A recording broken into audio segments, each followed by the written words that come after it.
Welcome back to the channel.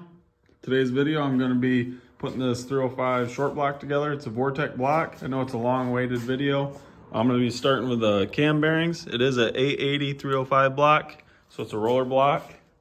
I've been waiting on a bunch of parts, but I finally got my camshaft, valve train, heater blanket for the nitrous bottle, engine diaper, gaskets, the list goes on. And then I got this for a separate video, along with some suspension parts. And there's still, the oil pan's not here, the freeze plugs aren't here. So as they're coming in, I'll be putting them on. But for now, I'm gonna get started on this thing and tell you the plans for this engine and the kind of power I wanna make with it and the goals for the car. If you guys end up enjoying this video, make sure to like, share, and subscribe if you haven't already. Thanks for watching. All right, before I install these cam bearings, I figure I'd give a little bit of an explanation. I might have put it in a previous video of putting an engine together, but there's always one person that might not know. But the bearings are numbered and they go into certain positions, 1 being the front of the block, 5 being the back of the block. So the way I got this clocked is with my block upside down, because it makes it the easiest for you to get in here to handle your tool and to put your bearings into your block. You also want to start with putting number 5 bearing in and work your way to the front. So with 12 o'clock being where the main cap is, 6 o'clock being your lifter valley, your first bearing's got 2 holes in it. And you want that going to 4 to 8 o'clock. And then I just take a marker and I mark the top at 12. So I make sure I'm clocking my bearing right when I'm installing it. And then 2 through 5, they all have 1 bearing or 1 hole in the bearing. You want those all clocked to 8 o'clock. So same thing, you set it up for 8 o'clock, and then you mark your bearing with a paint marker for 12. So when you go to install them, you're gonna take your paint mark or the line on the bearing and line it up with 12 o'clock. So your oil hole in your bearing should be sitting about here at 8 o'clock for 2 through 4. And again, the first bearing's got 2 holes, so you have 1 at 8 and 1 over here at 4. If you guys have any questions, post it in the comments. I'll try to answer it to the best of my ability. For now, I'm gonna start putting these bearings in this engine.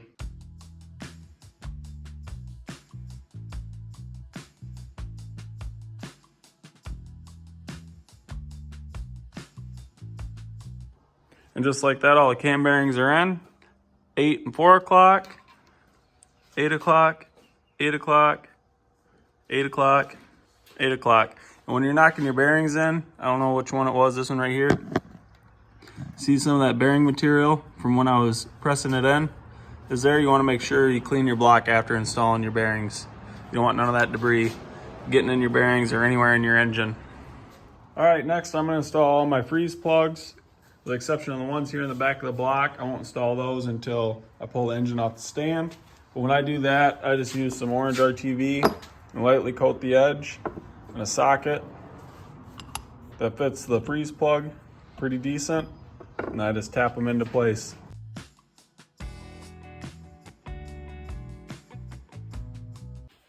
All right, freeze plugs are all installed, even the little ones here in the front, with the exception of the ones in the back that I can't get to until I pull it off the engine stand. Next, I'm gonna pull my main caps off, and I'm gonna take my air hose and blow inside here and make sure everything's clean, there's nothing in there, and get ready to start putting the bearings in for my crank.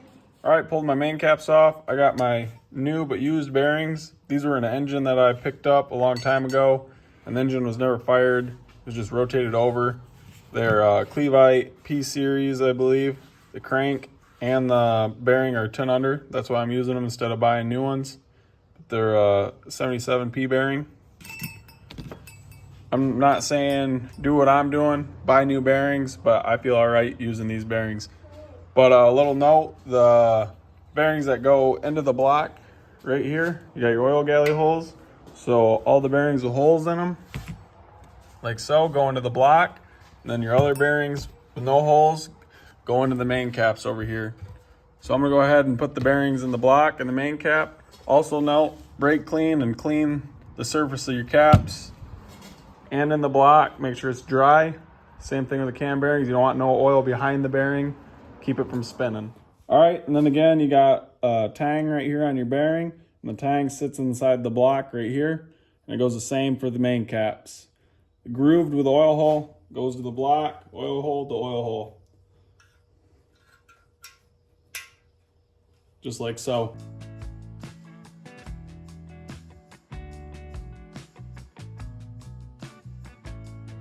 All right, instead of running the stock main cap bolts, I got some studs here. I'm gonna run some studs with my main caps just for a little bit of reassurance. It might be overkill, but I'll feel better about running some studs in the main caps, especially because I'm gonna be using nitrous on this engine.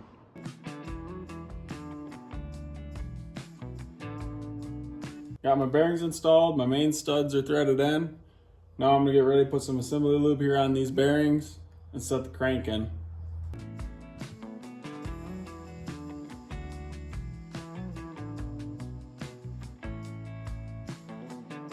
And the main cap bearings get the same treatment as the bearings in the block. Some assembly lube, prevent from a dry start, although I will prime the engine before I fire it.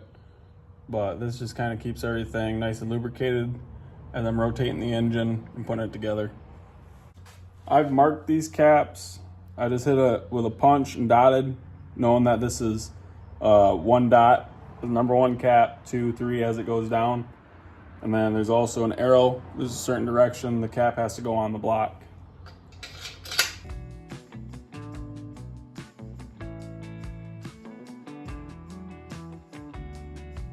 I got the caps installed with the nuts and washers on. I'm gonna go through and torque the main caps down to 70 foot-pounds. But I'm gonna go through, start from the center, work my way out like so. But I'm gonna do 45 foot-pounds, and I'm gonna go back over and stop at 70 foot-pounds for my final torque spec on the main caps. All right, now time for a little bit of the fun stuff. I'm gonna end up running some ARP rod bolts. It's currently got stock rod bolts. These pistons are, there's a part number, you can look them up if you want. They're 30 over. Should be right around like 10-to-1 compression, I hope.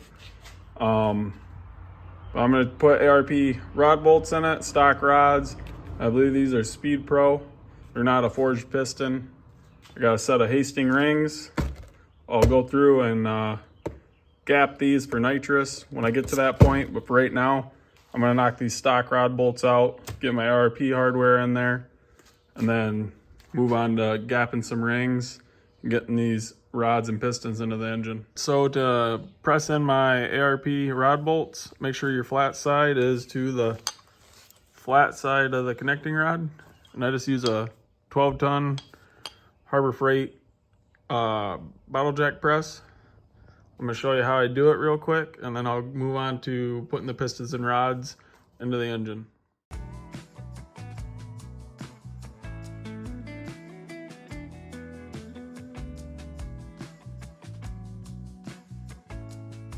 So I got my rod bolts all pressed in, got my bearings and my rods. There's a tang on the bearing and then the rod indent right there. Make sure the tang goes to the indent. Same for the cap.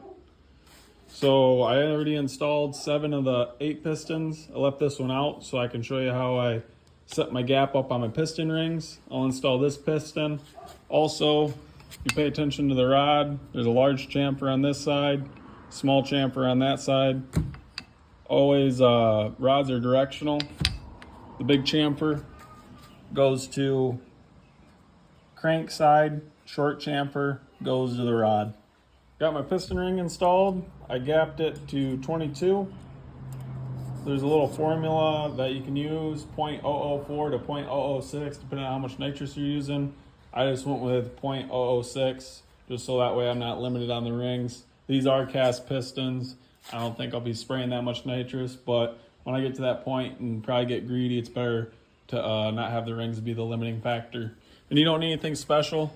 I got this thing, I want to say off Jegs a long time ago. You just hand crank. Doesn't take a whole lot of effort to take off material off the piston rings. But my top ring is 22, and then my bottom ring's gonna be 24.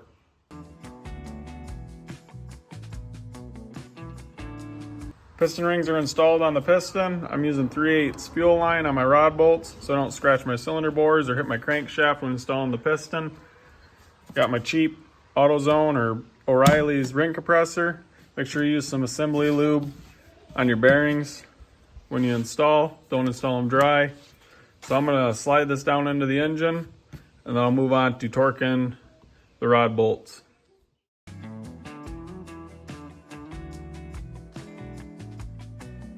Now I got the rods and pistons installed. I got to torque the caps down on the rods. I'm going to torque them to 50 to 55 foot-pounds.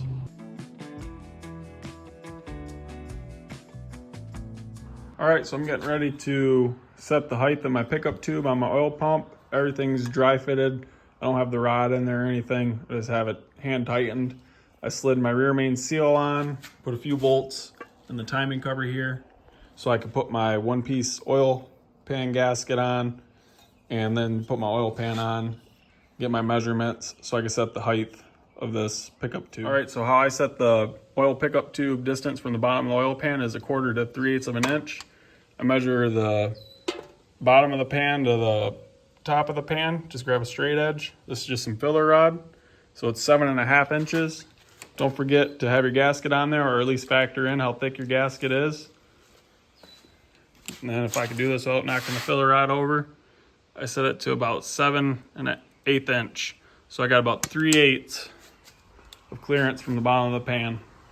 And then you knock these in or press them in, and then I always weld them. Just a little tack weld, because these are prone to falling out in the oil pan and losing oil pressure. Got the oil pump mounted and torqued to 60 to 70 foot-pounds. Got my little crappy weld there on my pickup tube so it's not going anywhere. Make sure I put my oil pump drive shaft in. Now I can put the oil pan on. So before I fully mount the oil pan, I got to pull this timing cover off and do what's probably your guys' favorite part, or what you've been waiting for the whole video, the camshaft. I'm sure you guys want to know what camshaft I picked out, what kind of power this thing may be capable of with the camshaft I picked. Being that this is a roller block, vortec block, it's got a little retaining plate. I bought myself a Summit 8803 cam. Got the cam card right here. So it's a roller cam. Gen 1. 8803 up there at the top. Valve lift 550, 540 with 1:5 rocker arm ratio. I'll let you guys just take a look at it instead of me blabbing. But that's the camshaft I chose. And I'm going to run it with the vortec heads. And if you're wondering how I'm going to do that, I'm going to have a second part to this video doing the top end and showing you all the valve train components I use to run this camshaft with the vortec heads. All right, here's a look at the camshaft. It's right there, 8803 roller cam. Probably the nicest camshaft I've ever bought. I don't think I've ever bought a roller cam brand new. But I'm going to install it. Should make some good power. All right, so since this is a vortec block, it's got a retaining plate. Got my bolts here. I'm going to use some red Loctite. Make sure they don't back out. Roller cams require a retaining plate or a push button style that pushes up against the timing cover. Unlike flat tappet cams that are tapered and rely on the tension of the timing chain and the taper of the cam lobes to keep the cam in place, roller cams got to have a retainer or a push button. So having a vortec block also kind of limits you running the factory block. I got a double roller timing chain I plan on running here. And with a factory vortec timing cover, you can't run a double roller timing chain. So I got to run an old school cover. Don't mind the gasket. I'll clean it up before I put it on. But when you put your timing chain on, it's got a dot here on the big gear. And down here, it's also got a dot. And you want to line the big gear and the little gear up dot to dot.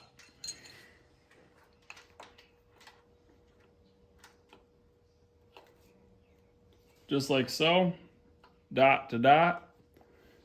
And then the cam bolts or timing gear bolts, same thing. You're gonna want to use some red Loctite and torque them down to 20 foot-pounds.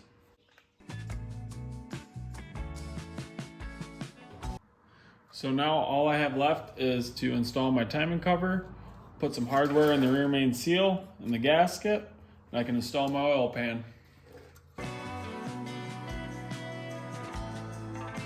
All right, so I'm finishing up the last little bit of the short block here. I'm gonna put my oil pan on. And then after I get this on, we'll do a little bit of summary of all the parts I used and the plans for the next video, doing the long block.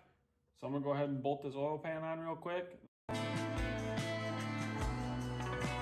I think that'll just about do it for this video. Got our short block assembled. Next video will be the long block. We're going to show you how I set up the cylinder heads to work with this camshaft. So in summary, the camshaft is, I believe, a 540, 550 lift roller cam. This is a roller block. Had to use an old school timing cover because the vortec style doesn't accept a dual roller timing chain. This is 30 over, which is a 3.766 bore, I believe. It's got the tie bars up here for the roller cam. The main caps are studded. It's got ARP rod bolts in it, stock rods.